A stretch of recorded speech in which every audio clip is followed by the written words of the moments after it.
Good afternoon. Beautiful day here in the bubble today. Good practice. A lot of good work working towards a great challenge this Saturday against Cincinnati. Questions? Well, in general terms, how is the health? Because there's some of the key starters uncertain. Well, I think some of it's getting cleared up. I thought PJ looked really good today. I thought Leonte did a little bit more today than he did on Sunday. And I think the rest of the guys look pretty good. You know, even some of the guys have some nagging things. I thought did a little more today than they did on Sunday. So I feel good from that standpoint.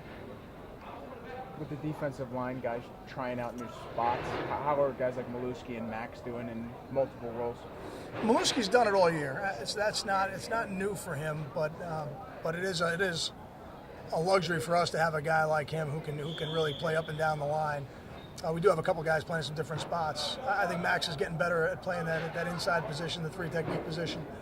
He seems to be a little bit more comfortable today than he was on Sunday. You know, we'll look at the film, we'll see if there are any MAs or anything like that. We need to get cleaned up. And Sebastian's playing a little three technique. He's playing a little nose guard now to be ready if we need him.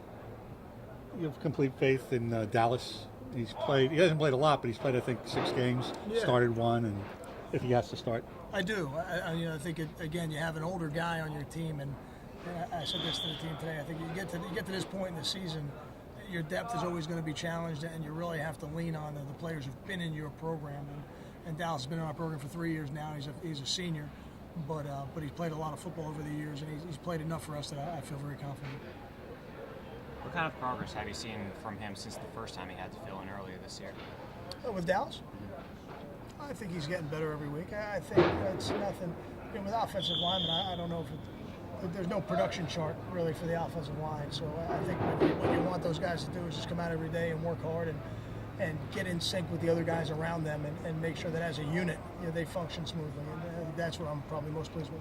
Kyle, we know Waters is so good against the run, and he really is the leader in the secondary back there. What if Aiken plays like he did the last game and the game before that? What strengths does he have back there, and what does he give you that? What are you missing without Waters, and what do you get from Aiken? I think when you don't have a guy like Lorenzo, what you lose is really the experience factor, and it's not so much what you lose in terms of Lorenzo and John. It's really the other guys that have to move up, but the younger guys, the freshmen that are playing. I think John went in the last game and played more than he had in any game in the secondary for us, and played a really consistent, really steady game for us. And that's all we ask him to do. You know, we're not asking John to be Lorenzo. We're not asking Lorenzo to be Duran. You know, that's not how we do it. All we want them to do is give us everything they got and perform on a consistent basis day in and day out. And certainly, I think the group as a whole is stronger when we have Lorenzo. He's proven to be an excellent football player for us, but this time of year, you know, whether he can play or not will be decided later in the week. And if he can go, it'll be great. And if he can't, the other guys need to step up. Any update on the kicking situation? I thought both guys had a good day today. That would be my update today. I'm very pleased. I thought both guys hit some long field goals today. They got the ball up, some early rise to it. I was pleased. Today was probably one of the better days we've had in a long time. So that's still open at this point? It's still open right now. Okay. What kind of leadership have you seen from Marcus Thompson since he kind of became a game captain? It really started before that, and it really started right after last season. I think going into the offseason, Marcus is a guy who immediately was one of the players trying to fill that void of that class we had last year, and I think he's done a good job of it. And that just grew stronger and stronger as his play got better and better this year, and I thought that's why the game captain was deserved for sure. If you need more from Huggins this week, do you think he's ready to kind of step in and fill a bigger role?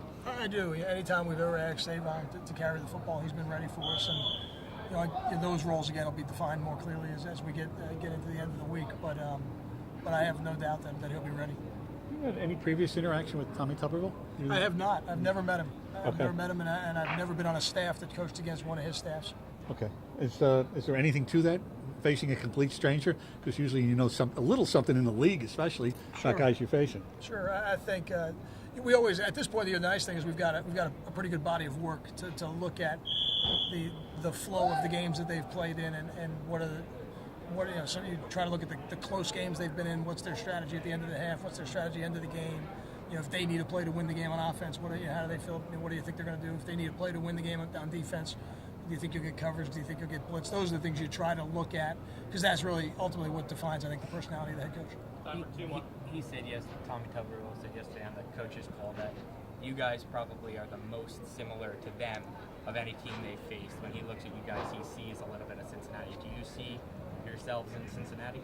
I could understand why he would say that. I think what he is probably speaking to is the way we line up on defense is very similar to how they line up on defense. We're a little more pressure oriented. They're a little more base defense oriented. But certainly the way the positions match up, I think there's definitely a similarity in the value of the running game on offense. I think is probably, those are probably the two biggest reasons why he would say that, and I would agree. Coach, I believe 6 players from Rutgers played last night, Monday Night Football. What does that do in terms of recruiting and helping you out? I think it makes a great statement to all the players that we're currently recruiting that, regardless of how or why you came to Rutgers, because some of those guys who played last night were really highly touted recruits, and other guys were a little lesser known. But the ones that come here and really desire to be a part of our program and the way we develop players, God willing, if you can stay healthy on the back end of it, you're going to have a great opportunity to play in that next league. And not only are you going to have an opportunity to play in it, you'll be prepared so that you can stay there. Thank you. Coach.